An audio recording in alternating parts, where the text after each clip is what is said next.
everyone. My name is Jennie Magiera, and I remember when, these are not in order at all.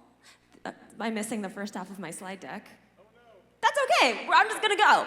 So hi everyone, my name is Jennie Magiera, and I'm missing half of my slide deck, but that's okay. We're gonna go ahead and iterate. So, I remember when I first got technology in my classroom, I was so pumped. I was like, here we go, I'm gonna change the world.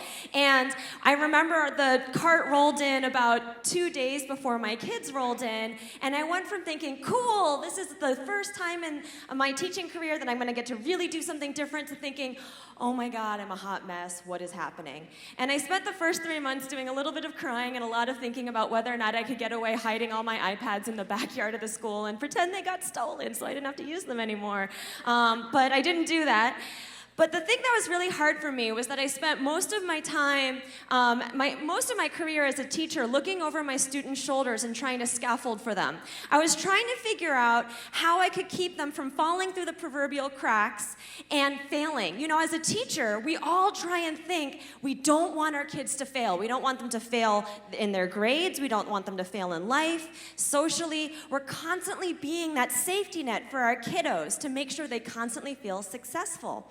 The problem was when the iPads came into my classroom and I began to have that philosophical, pedagogical shift about what it meant to teach and learn today, I realized that my classroom was becoming more and more student-centered. And as it became more and more student-centered, it became more and more difficult for me to lead the way and be the safety net for my students, and that was really hard for me.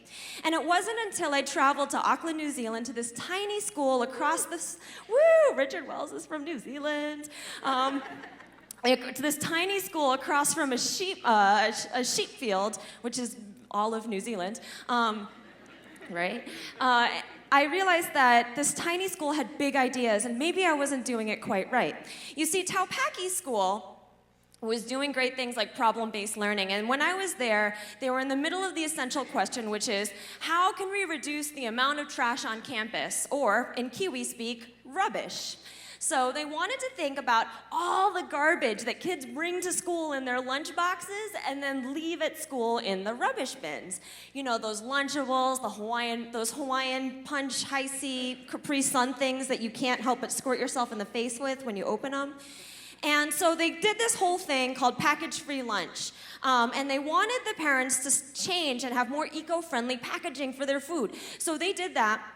They sent home all of this research, pamphlets, the kids were so geeked up about it. And you know what happened the next day? Absolutely nothing. All the parents were like, I ain't got time for that. They brought all the food the same way they'd done it. They packed the Hawaiian Punch, the Lunchables, and continued on their way. So the kids were a little bit disappointed. And when I was talking to the teachers about this, they said, we knew that kids were gonna fail. We knew that this was never gonna work. You ask, hundreds of parents to change the way they're packing their kids' lunches, and they're gonna be like, not so much. And I asked them, why did you let them do it if you knew they were gonna fail? Why would you let them go through with this? And they said, because our kids, and here's where we get back to our slides, understand that with great failure comes great learning. And they realize that failure, as my friend Ken Shelton says, is the first attempt in learning. And the teachers look for the opportunities to let their kids fail. And for me, that made me want to throw up all over the place. I was like, what? You want your kids to fail? Are you out of your mind? I'm literally on the other side of the planet right now. And so the kids went back to school, and they went back to the drawing board, and they said, all right, this package-free lunch thing didn't work out so well. So you want to play, parents? Fine, let's play. They took out all the garbage cans in the school. And so, when there was no garbage cans, you know what happened to all that rubbish in their lunch boxes? It went home back to the parents. And as these garbage cans started to disappear, the parents saw all the crap their kids weren't eating. And the thing about this was, not only did the parents start putting their things in eco-friendly containers because they didn't want to deal with the stank trash at the end of the day, they also saw that their kids ate all the candy and the chocolate, but left the oranges and the healthy things. So when they came home and they'd say, Mom, I'm so hungry, they'd think, oh, all right, we should give them a snack. And they're like, no, you can eat your orange that you didn't eat for breakfast. And because of this, the whole program went from an eco program to a wellness program, and the students started to think of new ways to improve the health of their colleagues and not just the health of their environment.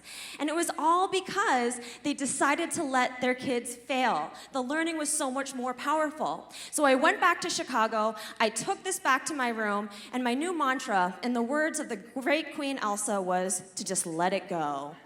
And instead of looking over my kids' shoulders as I let it go, I decided to stop trying to lead my kids from falling and failing and instead walk beside them to give them a hand and help them back up, because that's the best way that I can support them growing as people.